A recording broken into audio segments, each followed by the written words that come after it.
Saudara Menteri Perhubungan Budi Karya Sumadi melakukan monitoring jalur dan bangunan kereta api lintas Sumatera Utara Aceh. Monitoring yang dilakukan Menhub untuk meninjau progres pembangunan stasiun kereta api di Aceh Tabiang. Menteri Perhubungan Republik Indonesia Budi Karya Sumadi melakukan monitoring jalur dan bangunan kereta api lintas Sumatera Utara Aceh. Kedatangan Menteri Perhubungan ini disambut langsung penjabat Bupati Aceh Tamiang Merah Budiman. PJ Bupati Aceh Tamiang Merah Budiman mengatakan, kedatangan Menteri Perhubungan kali ini untuk mengecek stasiun kereta api yang sudah terbangun dan mengetahui kendala-kendala lapangan yang belum terselesaikan.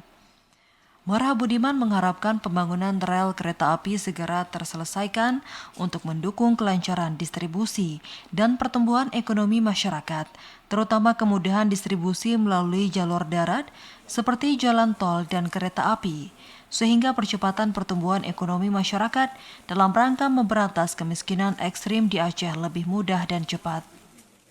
Usai meninjau stasiun kereta api yang berlokasi di Desa Sungai Liput, Kejuruan Muda, Menteri Perhubungan beserta rombongan langsung bertolak ke Aceh Utara untuk melakukan peninjauan stasiun kereta api Krungmane.